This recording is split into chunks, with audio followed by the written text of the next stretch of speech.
ஓம் ஸ்ரீ குருபியோ நம. நன்றாக குரு வாழ்க, குருவே துணை. பரபிரம ருத்ர காயத்ரி ஞான செலுத்த நண்பர்களுக்கு வணக்கங்களும் வாழ்த்துக்களும்.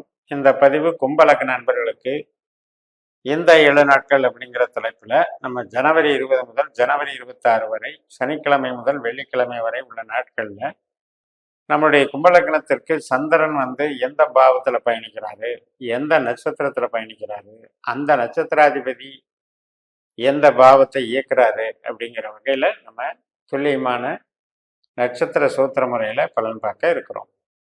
இப்போ இதை தொடர்ந்து நான் லக்னங்களுக்கு கொடுத்துட்டு வர்றேன். அதனால லக்ன ரீதியாக உங்களுடைய லக்னம் எது என்பதை பேசிக்கான உங்க ஜாதகத்தை கணிச்சு ரெடி பண்ணிக்கோங்க.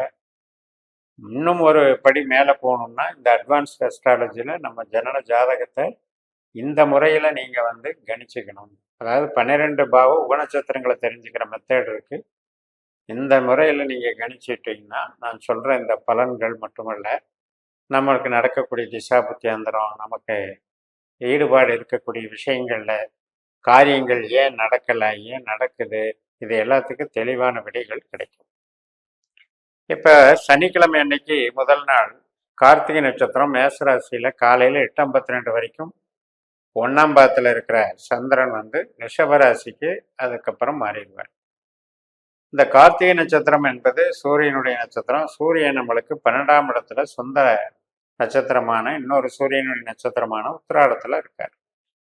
இப்போ சூரியன் 12ஆம் இடத்துல பலம் பெறுகிறார். அப்படிங்கும்போது இப்போ சில பேருக்கு 12ஆம் இடம்ங்கிறது ஒரு 2வது வேலையில் ஜாயின் பண்ணுறது, அடுத்த தொழிலுக்கு உண்டான எக்ஸ்பென்ஷன் பண்ணுறது, விரிவாக்கம் பண்ணுறது, மூலதனம் பண்ணுறது, இப்படியெல்லாம் கூட செயல்படும்.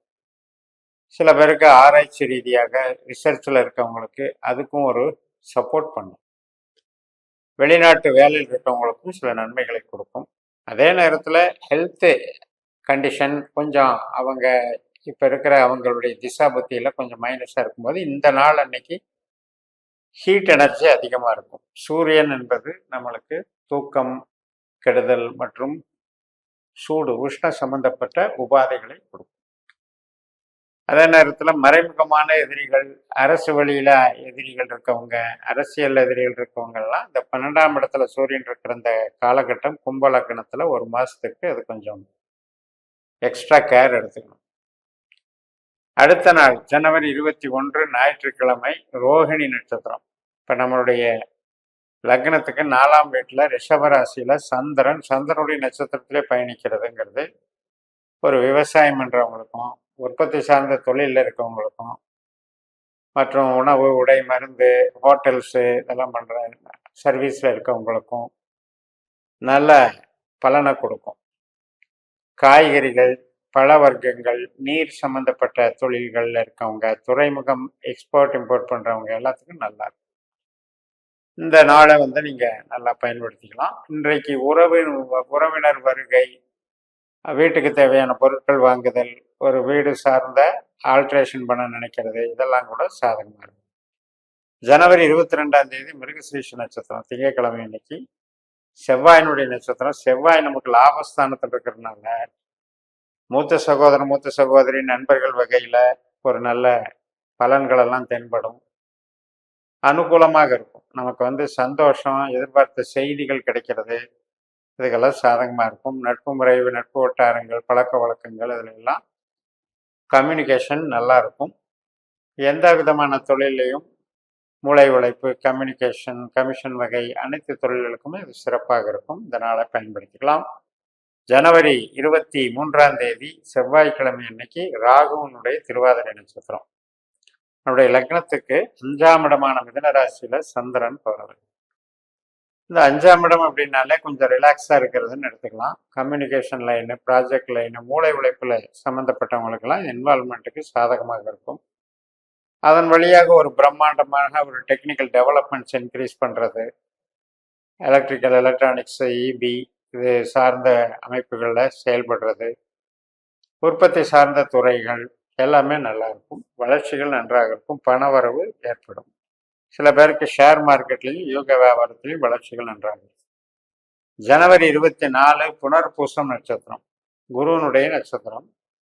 குரு நமக்கு 3ஆம் இடத்துல இருக்கிறதுனால இன்னைக்கு வந்து இளைய சகோதரி வகை நன்மைகள். அதே நேரத்தில் கம்யூனிகேஷன், உங்களுடைய யாரையாவது புதுசாக நபரை சந்திக்கிறது, தகவல் தொடர்பு, ப்ராஜெக்ட், ஒப்பந்தம் போடுறது, அல்லது வீடு மாற்றுறது, இடம் விட்டு இடம் போகிறது, இதுக்கு எல்லாமே சாதகமாக இருக்கும். நல்ல நாளாக அமையும்.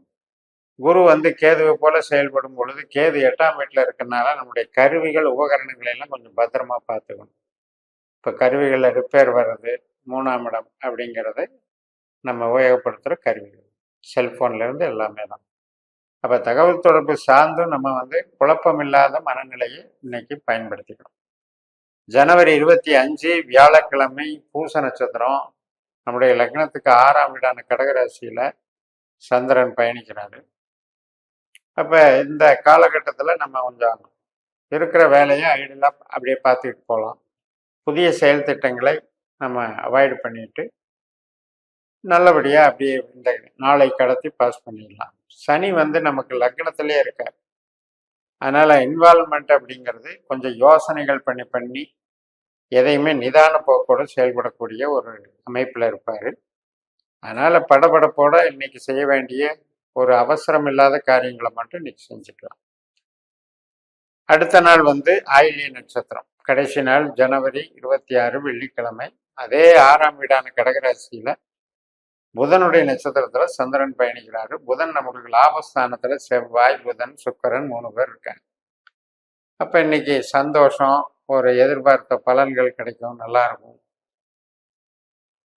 கம்யூனிகேஷன்ல இருக்கவங்க, கலைத்துறையில இருக்கவங்க, படைப்பாளிகளாக இருக்கவங்க, பிரிண்டிங்கு இது மாதிரி நமக்கு செய்தித்துறையில இருக்கவங்க, பப்ளிஷ் பண்றவங்க, ஆவணங்கள் எல்லாத்துக்குமே நல்லா இருக்கும். திருமண வரன் பார்க்கறது, குழந்தை பிறப்பு, அது மாதிரி வீடுல உறவுகள் தொடர்புடைய அனைத்து நிகழ்வுகளுக்கும் சாதகமாக அமையும்.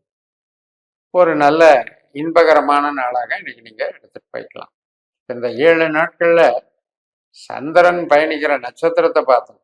ஆனா உண்மையிலேயே நம்மளுடைய ஜனன ஜாதகத்துல பலன்கள் எப்படி நடக்குது அப்படின்னு பார்த்தீங்கன்னா, 12 பாவத்துக்கும் நம்ம பிறந்த டிகிரின்னு ஒன்று இருக்கும்.